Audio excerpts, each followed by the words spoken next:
Saludos, bienvenidos a esta emisión de Padilla en América a través de Infobae América y también economiafinanzas.net. Muchas gracias por estarnos acompañando.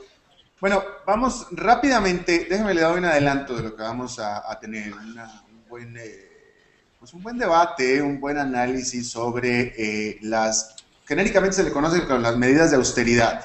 En este momento Europa está inmersa en estas medidas de austeridad, América Latina lo estuvo en su tiempo, vamos a hablar de esto también, pero el debate que está ahora sobre la mesa es el hecho irrefutable de que austeridad o medidas de austeridad necesariamente significa baja de actividad económica, que en estos casos estamos hablando ya de economías que de por sí estaban en recesión y que hacen en el corto plazo que se profundice esta recesión, y eso es ahora lo que se está debatiendo y vamos a tratar de encontrar, pues a ver si hay una alternativa, pero eso será más adelante porque vamos a hablar de los mercados que en general han estado bastante bien. Daniel Stico, editor económico de Infobae desde Buenos Aires. ¿Cómo estás, mi querido Daniel? Hola Alberto, todo muy bien, buenas tardes. Sí, los mercados estuvieron bien hasta el viernes. Hoy fue un día de respiro, de toma de ganancias. Todos los mercados, con algunas excepciones, acusaron fuertes bajas. El Dow Jones cayó 0,93, el Nasdaq 1,51, el Standard Poor's 500 1,15, el Bovespa de Brasil 1,28. Chile bajó apenas 0,09. Perú 0,73, el Merval de Buenos Aires 2,91 de caída, solo se salvó básicamente México con un aumento del 1,08%. La explicación es toma de ganancias. El año había empezado con mucho furor y era necesario digerir un poquito esa ola de compras, y entonces hoy el mercado tomó algún respiro. La explicación de los fundamentals dice que aparecieron temores de que nuevamente Europa entrara en crisis, y eso asustó un poco a los operadores y buscaron entonces su refugio, sus inversores, sus inversiones en oro, que subió 0,25% en la jornada.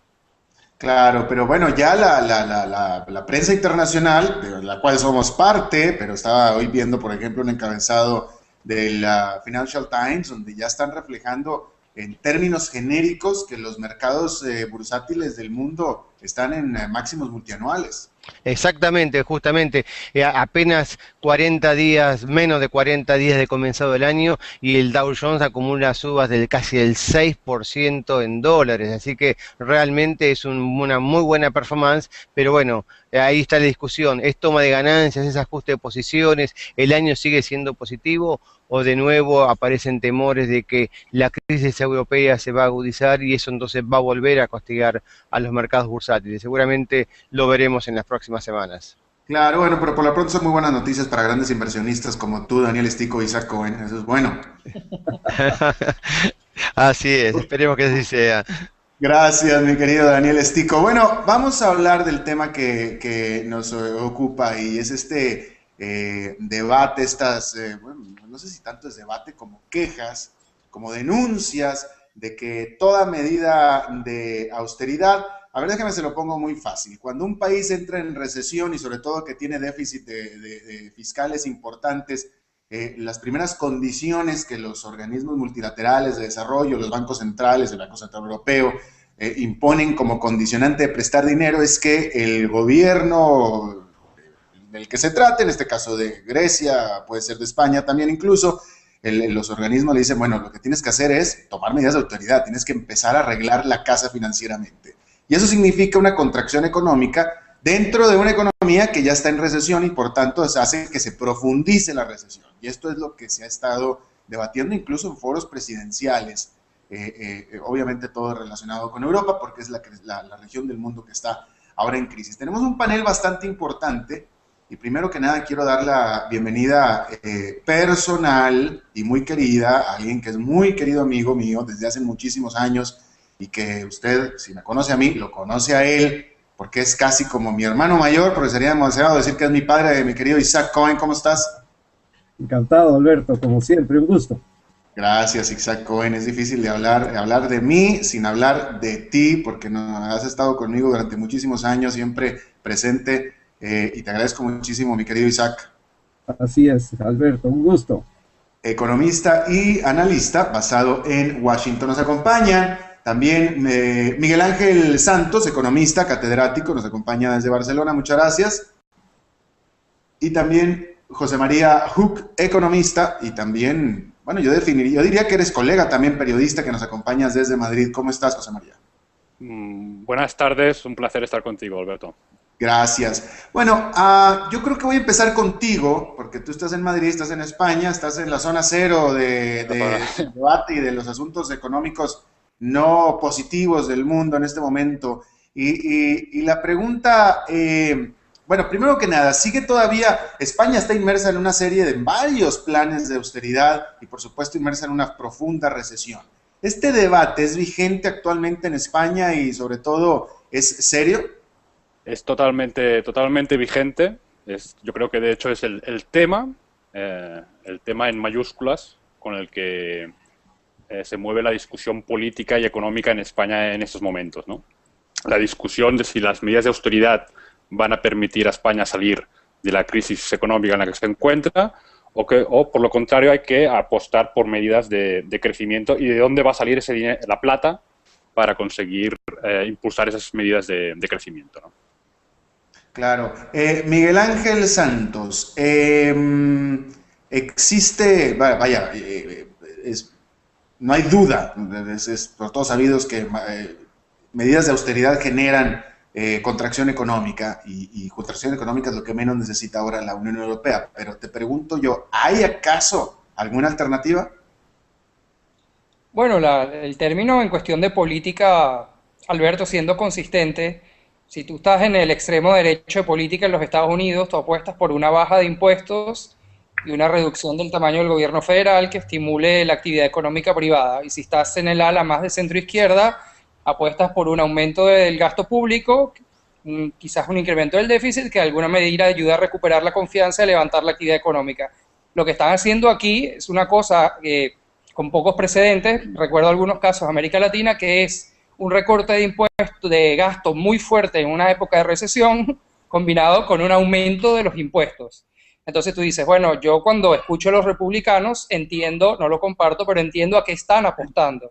Están apostando que una reducción impositiva recupera la confianza, estimula la inversión y el gasto privado. Si escuchas a los demócratas, sabes a qué están apostando a caer en más déficit, a cambio de que un aumento del gasto público recupere un poco la actividad económica y la recaudación. Cuando miras lo que está pasando aquí, como acaba de decir exactamente la persona que intervino antes que yo, te preguntas un poco a qué están apostando, porque es un recorte del gasto muy fuerte en medio de una recesión muy fuerte, combinada con una subida de impuestos. Entonces, la pregunta clave que se hacía aquí es, bueno, ¿de dónde va a venir la inversión que hace falta para que España sustituya toda la producción y todos los empleos que perdió cuando cayó la burbuja del sector construcción? Y la verdad no se ve muy claro porque a nivel nacional no puede venir porque está cayendo la renta nacional y inversión extranjera es muy raro que venga porque todavía los salarios españoles ajustados por productividad son mucho más altos que los del resto de Europa, entonces tampoco va por ahí.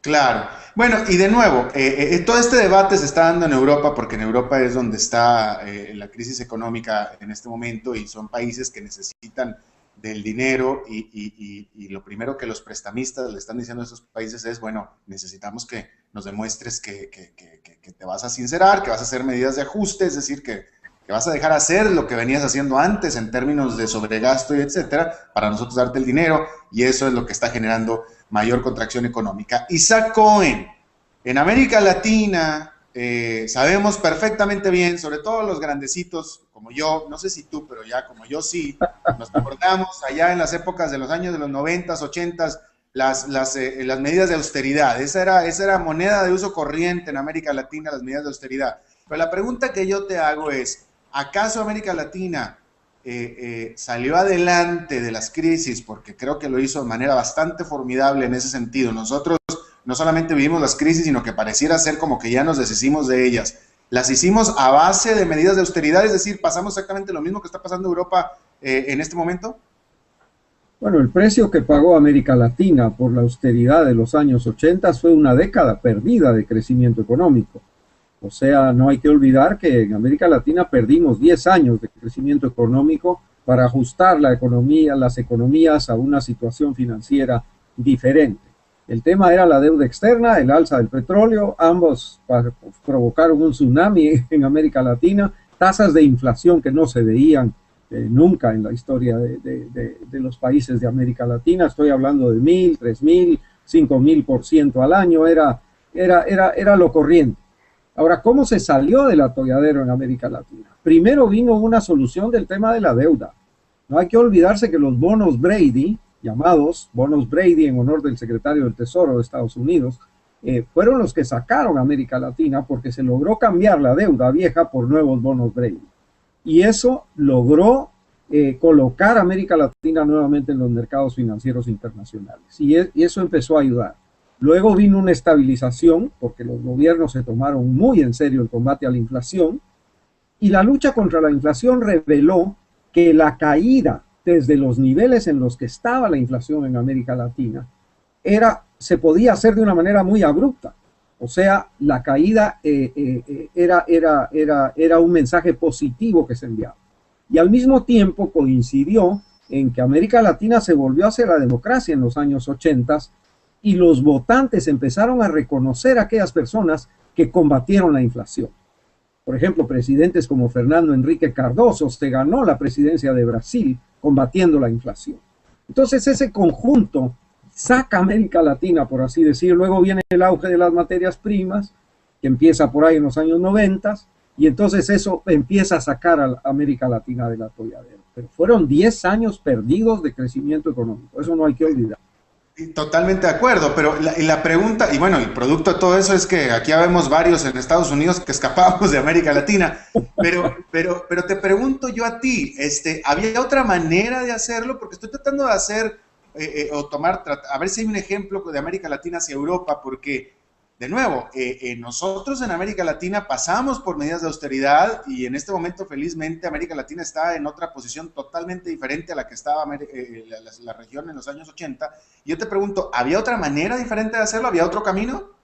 Creo que hay una diferencia fundamental entre lo que pasó en América Latina en los 80s y lo que está pasando en Europa en la actualidad, aunque yo no conozco el tema de Europa tan bien como lo conocen mis colegas, pero creo que la diferencia es la inflación.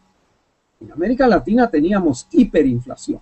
Yo creo que ninguna economía en Europa está lidiando con ese problema. Al contrario, yo creo que hay un riesgo de deflación en Europa. Y eso da margen. Y creo que uno de los actores centrales que uno vería para poder empezar a sacar a las economías europeas del atolladero, pienso yo, es un banco central más activo. Un banco central con mayores poderes para intervenir en la economía. Un poco una reserva federal que se preocupa por la tasa de crecimiento y que empieza a inyectarle liquidez a la economía para no dejarla caer y parar la caída, por así decirlo. Entonces, pienso yo que ahí hay una diferencia. Cuando yo escucho que hay quienes dicen que hay lecciones en América Latina para Europa, para mí todas esas comparaciones son muy odiosas. Yo creo que hay una diferencia fundamental, que era la inflación, hiperinflación en América Latina, que no la hay en este momento en Europa.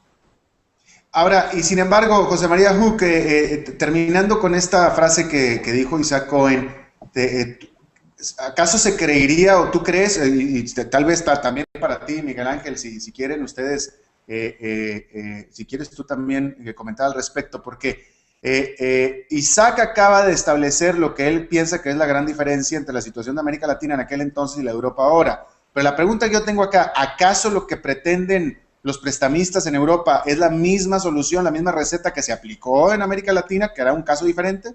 Sí, a ver, yo creo que tanto Isaac como Miguel han descrito muy bien la situación. La primera, que lo ha dicho Miguel, es Europa no se sabe muy bien a qué está jugando, qué está haciendo para salir de la crisis.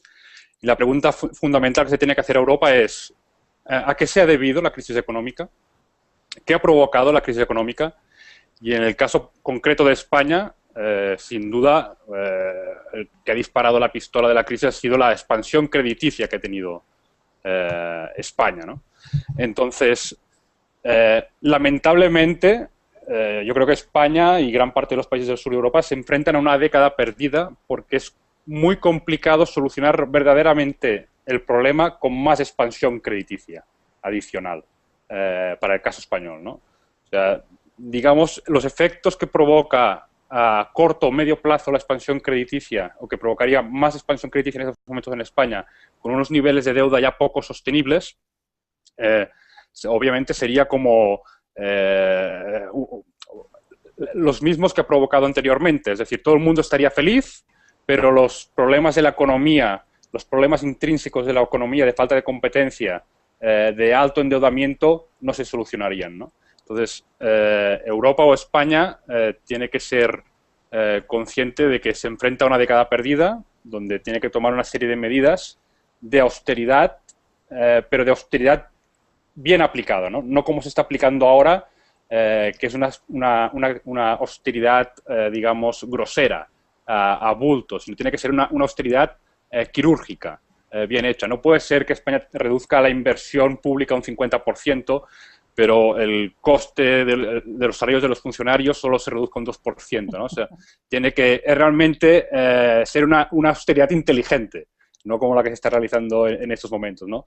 Y probablemente también España, en Grecia ya ha pasado, apuntaba Isaac que una de las soluciones en Latinoamérica fue, en cierto modo, reestructurar la deuda.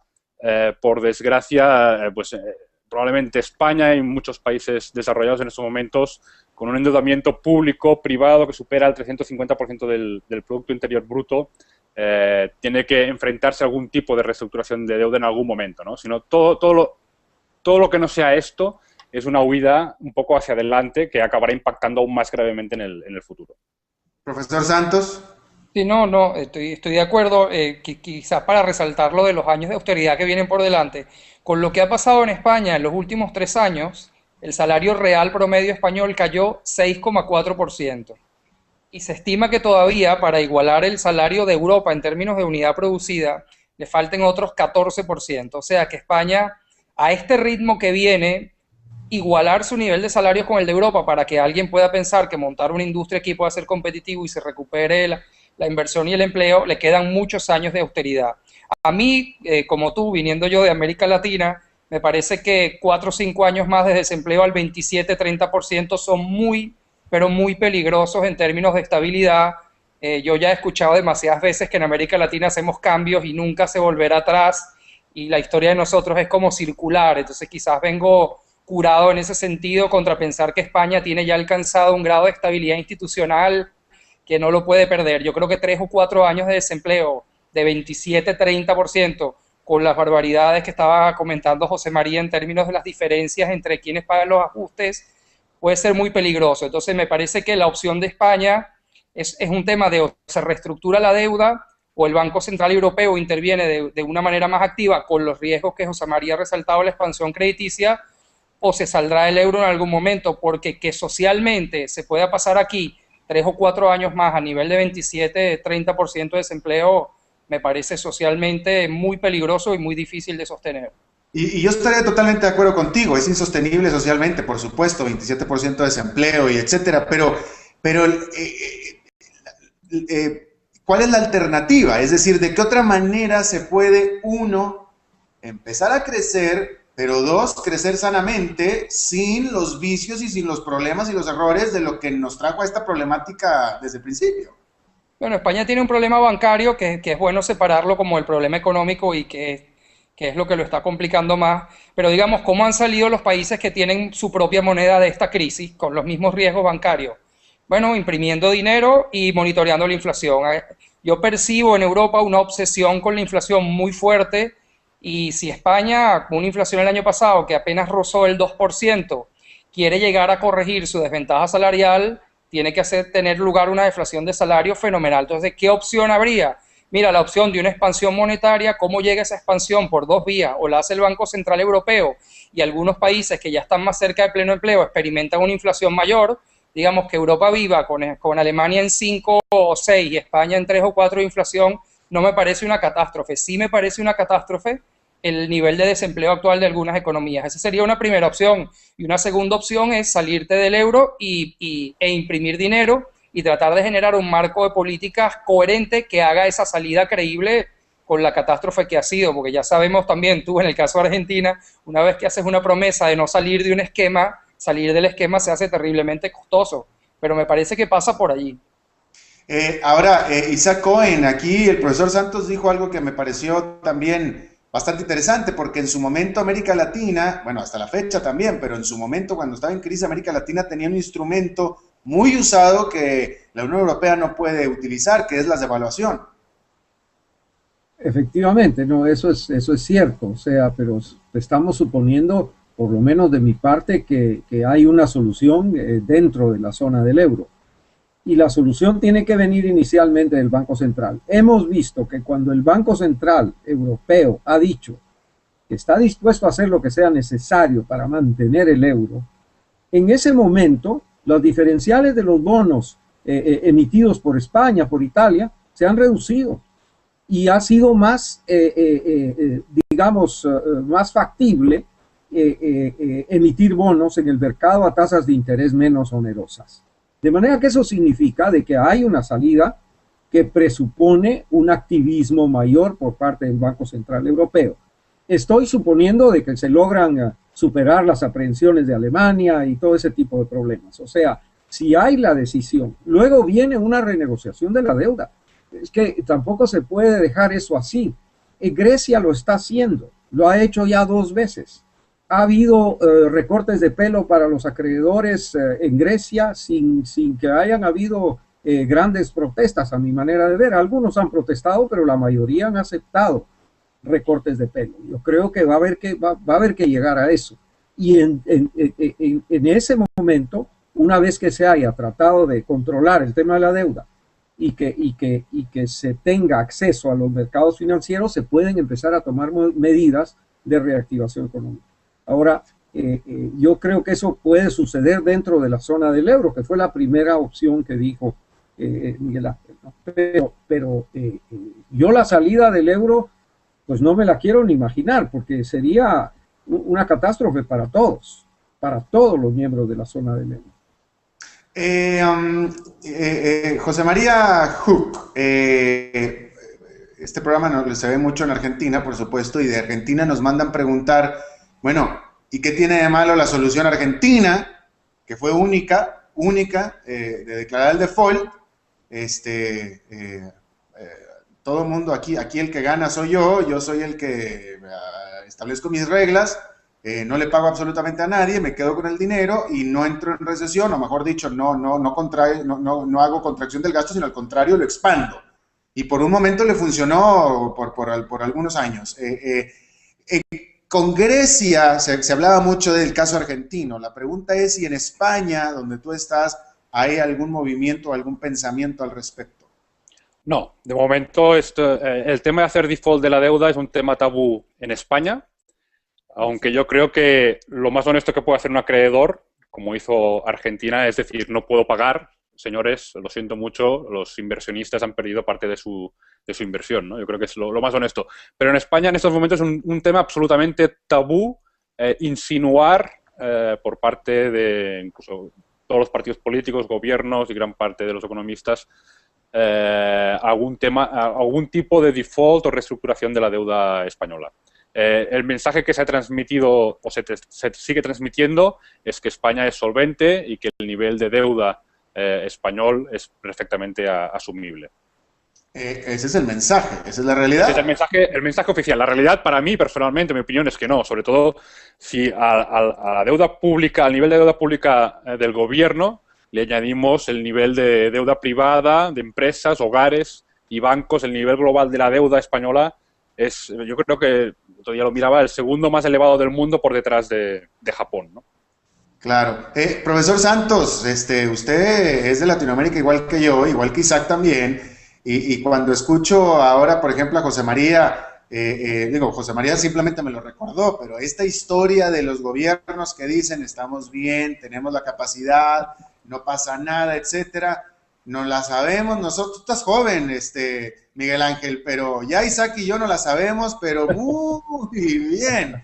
Y entre más decían que todo estaba bien, más se hundía el Titanic. Pero eso también pasa con, se dice en América Latina de los militares, que los militares son fieles hasta el día que no lo son. Pero bueno, esa es la manera más eficiente de hacerlo. Tú no puedes venir a decir que estás cerca de ser infiel y que te lo estás pensando y tal. Eso lo tienes que hacer de un momento a otro. Me parece, coincido plenamente que el tema es tabú. Irónicamente, Alberto, la evidencia empírica y Argentina en ese sentido va a la vanguardia de alguna forma, es que aunque los mercados te amenazan de que no volverás más nunca si haces default, la evidencia empírica de los países que hacen default es que entre 3 y 4 años después del default están de vuelta en los mercados internacionales. Digamos, tú reportas mucho mercado, hay mucho apetito por ahí en el mundo para activos de riesgo, y a los 3 o 4 años Argentina ha sido capaz de volver a los mercados internacionales tras sus episodios grandes de default, de manera que es un tema tabú porque estratégicamente tiene que serlo, porque es una opción que no la asumes hasta que no tienes ninguna otra. Yo creo que España tiene algunas otras opciones. Esta austeridad a ultranza, sin apoyo del Banco Central, me parece que es un juego de estrategia. Europa está aprovechando la austeridad y la necesidad española para obligar a que España haga unas reformas, y evidentemente en ese aprovechando se arriesga la estabilidad social y la propia inscripción de España dentro del euro. Me parece que están forzando un poco la barra y bueno, España está haciendo unas reformas, y si el Banco Central Europeo responde y hay una reestructuración ordenada de la deuda, me parece que la opción del default, digamos, del default a la nuestra, a la latinoamericana, se puede evitar. Pero fíjate, a la hora de la hora, el default argentino se dio simplemente por presión popular. O sea, la situación popular en Argentina era muy diferente a la social, era muy diferente, o el descontento social en aquel entonces llegó a un punto crítico que en España todavía no llega. Pero sin embargo, tú acabas de decir que en 3, 4 años de seguir la situación así, en España pudiera llegar a ese punto.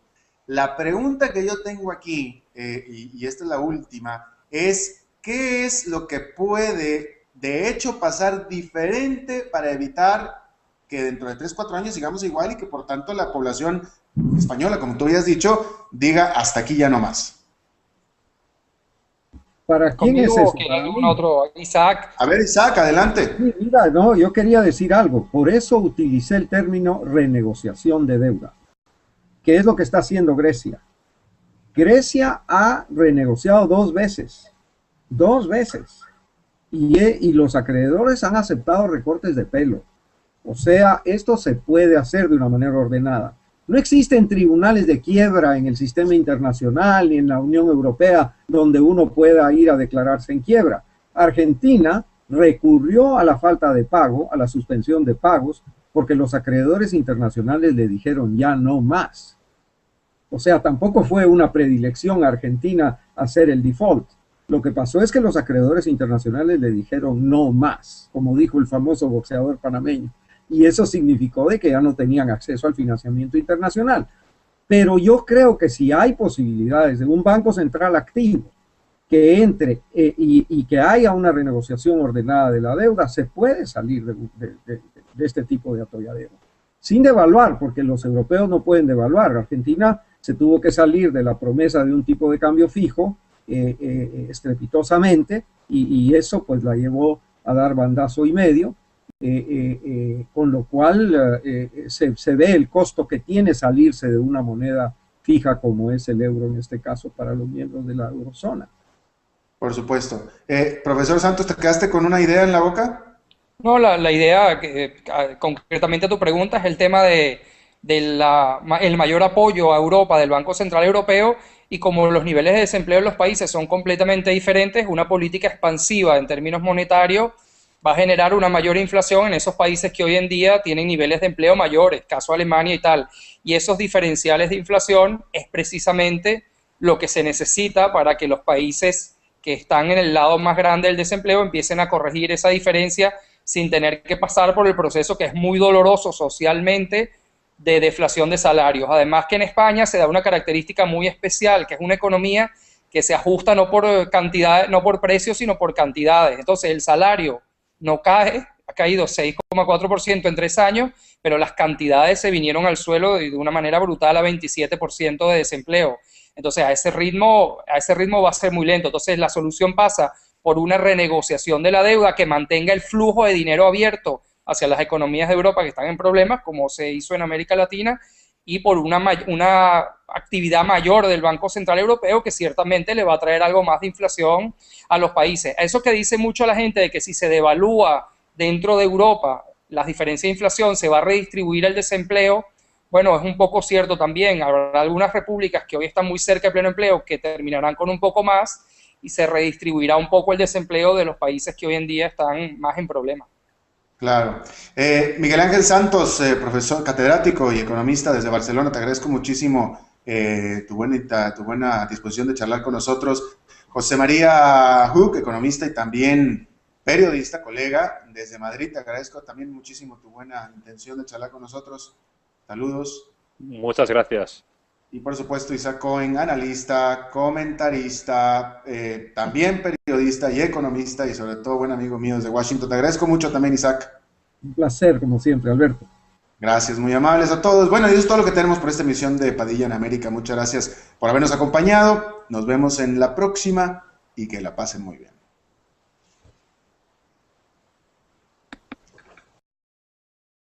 Significa baja de actividad económica, que en estos casos estamos hablando ya de economías que de por sí estaban en recesión y que hacen en el corto plazo que se profundice esta recesión, y eso es ahora lo que se está debatiendo y vamos a tratar de encontrar, pues a ver si hay una alternativa, pero eso será más adelante porque vamos a hablar de los mercados que en general han estado bastante bien. Daniel Estico, editor económico de Infobae desde Buenos Aires. ¿Cómo estás, mi querido Daniel? Hola Alberto, todo muy bien, buenas tardes. Sí, los mercados estuvieron bien hasta el viernes. Hoy fue un día de respiro, de toma de ganancias. Todos los mercados, con algunas excepciones, acusaron fuertes bajas. El Dow Jones cayó 0,93, el Nasdaq 1,51, el Standard & Poor's.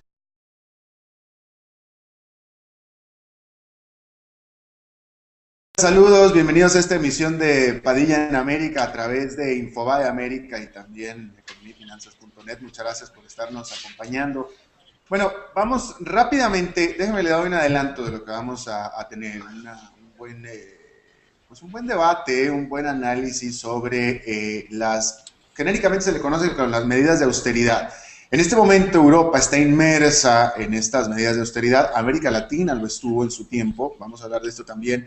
Pero el punto, el debate que está ahora sobre la mesa es el hecho irrefutable de que austeridad o medida de austeridad necesariamente significa 500 1,15, el Bovespa de Brasil 1,28, Chile bajó apenas 0,09, Perú 0,73, el Merval de Buenos Aires 2,91 de caída, solo se salvó básicamente México con un aumento del 1,08%. La explicación es toma de ganancias. El año había empezado con mucho furor y era necesario digerir un poquito esa ola de compras y entonces hoy el mercado tomó algún respiro. La explicación de los fundamentals dice que aparecieron temores de que nuevamente Europa entrara en crisis y eso asustó un poco a los operadores y buscaron entonces sus refugios, sus inversores, sus inversiones. La crisis europea se va a agudizar y eso entonces va a volver a castigar a los mercados bursátiles. Seguramente lo veremos en las próximas semanas. Claro, bueno, pero por lo pronto son muy buenas noticias para grandes inversionistas como tú, Daniel Estico y Isaac Cohen. Eso es bueno. Así es, esperemos que así sea. Gracias, mi querido Daniel Estico. Bueno, vamos a hablar del tema que nos ocupa y es este debate, bueno, no sé si tanto es debate como quejas, como denuncias de que toda medida de austeridad, a ver, déjame se lo pongo muy fácil. Cuando un país entra en recesión y sobre todo que tiene déficit de fiscales importantes, las primeras condiciones que los... En oro, que subió 0,25% en la jornada.